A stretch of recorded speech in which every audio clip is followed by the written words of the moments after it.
Estamos tratando de ver entonces cómo medir la complejidad de programas paralelos, inspirándonos un poco en cómo se mide la complejidad de programas secuenciales. Pero insisto, en este curso nos vamos a enfocar más en la evaluación comparativa o benchmarking que en la complejidad como tal. Sin embargo, vale la pena hablar de ciertas cosas que tienen que ver con lo que funciona paralelo. Entonces, la complejidad, digamos, si uno quisiera calcular la complejidad asintótica de programas paralelos, depende de qué recursos paralelos tiene disponibles. Entonces, usaremos dos medidas para un programa paralelo. Una se llama el trabajo. El trabajo en evaluar una expresión es número de operaciones que toma calcular la expresión E si no hay paralelismo. Ese sería el trabajo. ¿Cuánto me demoraría sin paralelismo? Y la profundidad es el tamaño máximo, el tamaño de la secuencia máxima de operaciones secuenciales suponiendo un paralelismo ilimitado. O sea, DDE es como, si voy a tener en paralelo muchas cosas, la más demorada es DDE. Es la secuencia máxima de operaciones secuenciales suponiendo un paralelismo ilimitado. Es decir, tengo recursos ilimitados, todo lo que pueda poner en paralelo va a poner en paralelo, y entonces la profundidad máxima de eso es, de lo que puse en paralelo, es DDE. Entonces, cosas claves. Si yo quiero saber el trabajo de hacer paralel E1, E2, pues como digo que es el trabajo, es el número de operaciones que se toma calcular si no hay paralelismo, pues es el trabajo de hacerlas en secuencial, hacer la una, hacer la otra, más lo que me cueste devolverla en pareja o lo que sea. La profundidad de paralel, en cambio, sería el máximo entre la profundidad de hacer la una o la profundidad de hacer la otra. El trabajo de calcular f de algo, o sea, de evaluar f de E1 hasta n. Entonces, para evaluar f de E1 hasta n, yo necesito evaluar E1, evaluar E2, evaluar En, y por último, evaluar f en los valores que me entregaron E1 hasta E2 hasta n. O sea, eso sería lo que me costaría evaluar una invocación a una función, es evaluar los argumentos más evaluar la función como tal, en secuencial.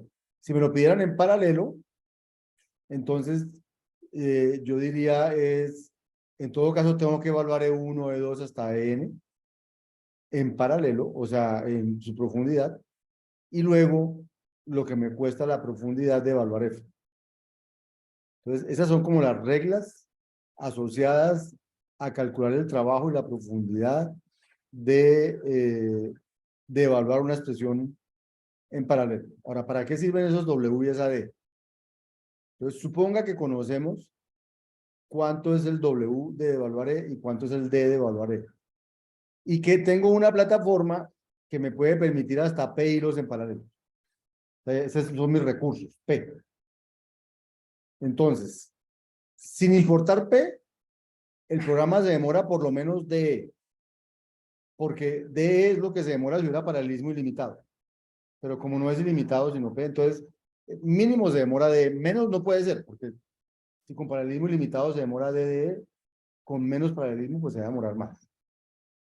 Ahora, sin importar cuánto es DE, el programa se demora por lo menos lo que se demora en secuencial, dividido P, que es el número de hilos que hay, porque más rápido no se puede, suponiendo que todos se reparten los hilos equitativamente, porque si no se reparte equitativamente, entonces, como se demora el hilo que más cueste, entonces sería más que eso, o sea, por lo menos se demora W sobre P, que es, eso sería lo más rápido que puedo hacer con P hilos. Entonces es razonable pensar que el tiempo de ejecución de un programa paralelo es mínimo más lo que se demora haciéndolo teniendo los pedidos. Lo que se demora si hubiera paralelismo ilimitado, más lo que se demora haciendo ese trabajo con P. Y entonces note que varias cosas. Si P es constante, si el número de hilos es constante, o sea, el número de hilos no crece, el número de hilos en paralelo no crece, entonces a medida que el tamaño de la entrada es más grande, entonces, o sea, cuando E tiende a infinito a ser muy grande, entonces esto tenderá a ser WD. Y si tuviéramos infinitos recursos, o sea, que P tendiera a infinito, la complejidad entonces, eso tendería a cero, la complejidad tendería a ser de D. O sea, nunca es cero. O sea, ejecutar en paralelo no va a dar cero. ¿Sí? Sino que va a dar un valor entre WD y DD. Eso es lo que va a dar. Bien. Siguiente observación. Miremos, por ejemplo, con segment rec, el segment rec que hicimos, el último que hicimos aquí. Segment rec. Este. Entonces, con ese caso tenemos que ¿cuánto se demora si lo hiciera en secuencial? T menos S. Si lo hiciera la profundidad más, si lo hiciera con recursos ilimitados, la profundidad sería el logaritmo de T menos S. Entonces, el tiempo de ejecución del programa en paralelo, por lo que acabamos de decir, sería sumar lo uno con lo otro. Logaritmo de T menos S más orden de T menos S sobre P. Entonces, si P es constante, a medida que el tamaño crece, entonces, a pesar de que esto es poquito, el que toma el valor es este que es mucho más grande que el logaritmo de T menos S. Entonces, eso va a dar orden de T menos S.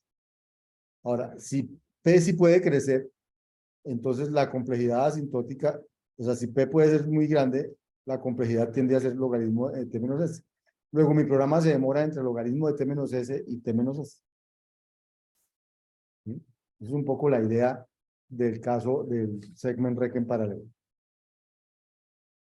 Ahora, en general, supongamos, esto es una cosa que se llama la ley de Amdahl.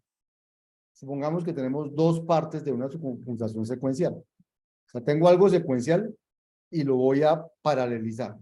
Solo que digo, tiene dos partes. Una parte que toma una fracción del tiempo F de computación, digamos el 40%, y la otra parte que toma el 1 menos la otra parte del tiempo, 60%. Pero notamos que es la segunda parte la que se puede acelerar, o sea, la que podemos paralelizar. La primera parte no, pero la segunda sí. Entonces, si la segunda parte la logramos hacer P veces más rápido, porque tengo P y lo logro hacer P veces más rápido, entonces, ¿cuánto sería la aceleración que logro con respecto al programa secuencial? Entonces, el programa secuencial se demoraba F más 1 menos F, o sea, 1.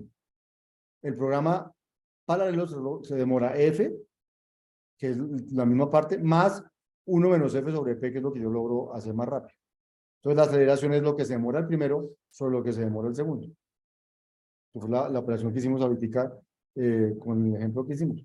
Entonces, si P fuera 100, por ejemplo, y F04 del 40%, este número daría 2,46. O sea, si tuviera 100 procesadores para poder procesar estos 100 veces, la aceleración podría ser máximo de 2,46. Si P tendiera a infinito, ¿sí? O sea, la parte 2 la puede ser infinitamente más rápida, la aceleración daría 1 sobre F, o sea, 1 sobre 0,4, o sea, 2,5.